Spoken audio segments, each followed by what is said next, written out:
Vamos a actualizar información internacional. Isel Guerra está con nosotros aquí en el estudio. ¿Cómo estás, Isel? Todo bien, ¿Con qué vamos a partir? Vamos a comenzar esta revisión internacional con el anuncio que ha entregado Argentina respecto de las elecciones para elegir al próximo secretario general de las Naciones Unidas. Y claro, con el gobierno de Javier Milei, que en estas últimas horas ha anunciado que ha presentado la candidatura de Rafael Grossi, que recordemos es el actual director de la Organización Internacional de la Energía Atómica.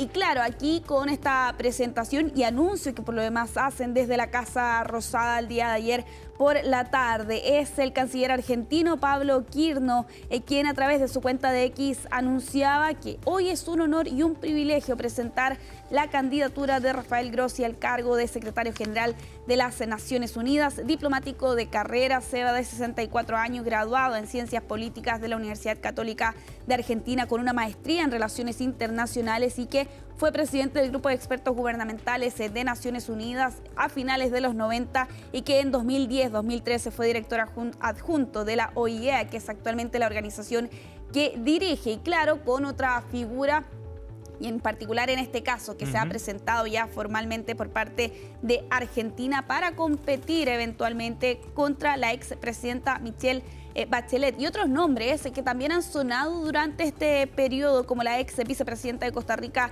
Rebeca Grispan, María Fernanda Espinosa, Mia Mottley, la primera ministra de Barbados. También ha sonado incluso Jacinda Ardern, la ex primera ministra de Nueva Zelanda, pero claro, con finalmente el envío de la carta durante esta semana, particularmente el martes recién pasado, de parte de la presidenta de la Asamblea General de las Naciones Unidas, Annalena Baerbock, es que se inicie este proceso formal, un envío de la carta a los 193 Estados miembros, y que vamos a ver cómo este proceso se va a ir acelerando, particularmente conforme avance el 2026, el actual periodo, ¿no?, de quien es el secretario general de las Naciones Unidas, ¿no?, Antonio Guterres, va a finalizar el 31 de diciembre del próximo año, y es a contar del 1 de enero del 2027 que va a asumir la próxima figura. Bien interesante en todo caso la movida diplomática que está haciendo el gobierno de Javier Milei al instalar el nombre de Grossi.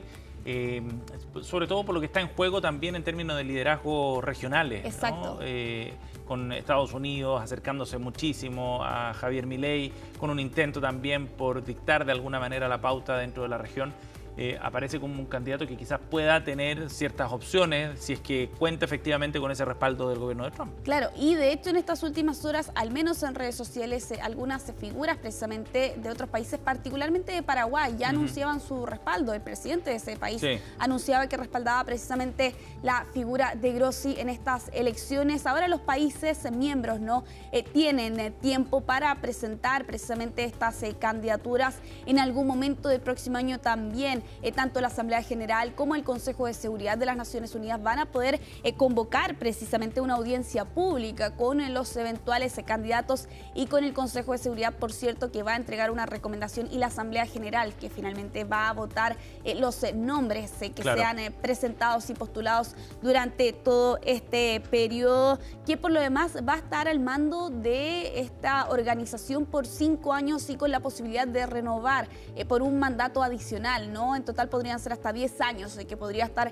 esta figura al mando de las Naciones Unidas. Ojo con también la recomendación que se hace precisamente con esta carta, ¿no? Se solicita que los candidatos tengan amplia experiencia en relaciones internacionales, habilidades diplomáticas y lingüísticas.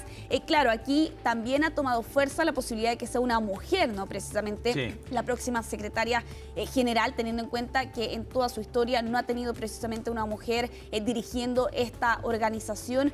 Y también hay un tema geográfico, ¿no? Latinoamérica podría ser, por cierto, el próximo destino desde el que provenga precisamente esa figura. Son consideraciones a tener en cuenta, por cierto, en lo que vamos a ir viendo conforme avancen las semanas y sobre todo los meses, ya particularmente desde inicios del 2026 en adelante. Claro, ahí va a comenzar ya derechamente la campaña, se van a ir definiendo esas posiciones con mucho en juego. No es un asunto simbólico, tiene mucho alcance al final lo que se decida respecto a quién va a dirigir la ONU aquí en adelante. Totalmente, y varias figuras allí que ya toman fuerza también en estas últimas jornadas.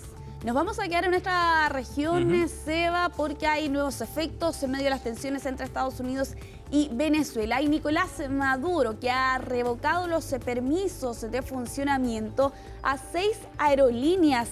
Aquí lo que se ha anunciado por parte de la Autoridad de Aviación Civil venezolana a través de redes sociales es que esta medida va dirigida contra 6 aerolíneas: Iberia, TAP de Portugal, Avianca, que es colombiana, ¿no? También la filial colombiana de la chilena brasileña LATAM, GOL, que es de Brasil, y Turkish Airlines. Entonces quedan con esta medida de revocar sus permisos precisamente bajo la acusación de, y aquí cito textual, lo que señalaban desde el régimen chavista: sumarse a las acciones de terrorismo de Estado promovido por el gobierno de los Estados Unidos, suspendiendo unilateralmente sus operaciones aerocomerciales.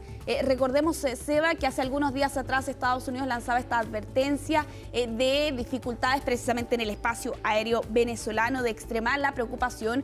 Diversas aerolíneas tomaban la decisión precisamente de suspender sus vuelos y Nicolás Maduro lanzaba rápidamente una advertencia de 48 horas para que se reanudaran precisamente esas operaciones. Ese plazo se cumplió el día de ayer al mediodía y ninguna de estas aerolíneas, por cierto, reanudó las operaciones en Venezuela. Eso lleva finalmente al régimen de Nicolás Maduro a precisamente revocar estos permisos. Claro, tratar de generar una presión de vuelta en contra de estas empresas en un escenario de mucho riesgo, en todo caso, para la industria aeronáutica en general, con la amenaza latente de algún tipo de ataque o de enfrentamiento que pueda poner en riesgo las operaciones. Sí, sin duda. Eso es la principal decisión que adoptaban aquí las diferentes compañías aéreas en medio de las tensiones que han escalado muchísimo por lo demás en estas últimas semanas, particularmente estos últimos días. Y claro, ante este riesgo, evidentemente las aerolíneas decidían adoptar este tipo de medidas. Durante este tiempo, ¿no?, que se ha mantenido, por cierto, estas suspensiones en los vuelos, se han visto afectados aproximadamente unos 40 vuelos, y 8.000 pasajeros se han visto afectados, por cierto, por estas medidas. Y claro, ahora habrá que ver finalmente cuáles son las aerolíneas que sí van a continuar operando precisamente en este territorio en medio de las tensiones que se han agravado muchísimo por lo demás en estos últimos días, Seba. Este ha sido un comentario bastante regional. De hecho, nuestro último tema, por cierto, está relacionado con Honduras y la figura del presidente de Estados Unidos, Donald Trump, porque ha irrumpido precisamente en estos comicios que se van a celebrar el próximo día domingo, donde se va a elegir un presidente, ¿no?, para esta nación centroamericana, y ya con Trump, que ha entregado quién es su candidato finalmente de estas elecciones en medio de una contienda que se advierte por lo demás, Seba, bastante estrecha en el resultado. Y Trump recurre a su red social Truth Social y apoya al candidato conservador Nasri Tito Adfura del Partido Nacional.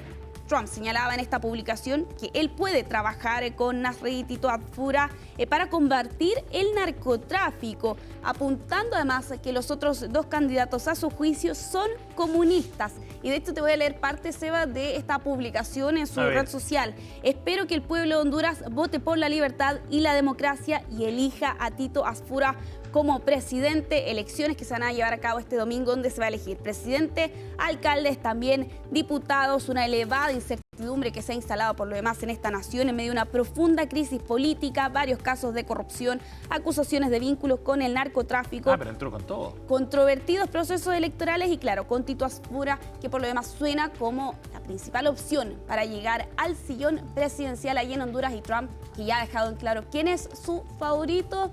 Hay quienes plantean que esto podría ser alguna movida al margen de lo que está ocurriendo en Venezuela, ¿no?, donde lanza estas acusaciones de narcotráfico, bueno, haciendo alusión también precisamente a esa misma situación en este otro país de la región. Claro que sí. Bueno, Donald Trump está con una agenda bien activa aquí en la región, en Latinoamérica en general, y con mucha cercanía con algunos países centroamericanos, El Salvador, por ejemplo. Exactamente, tú has dado en el clavo allí con el principal de esa región. De sus aliados. Gracias, Isel. Nos vemos más tarde. Bien.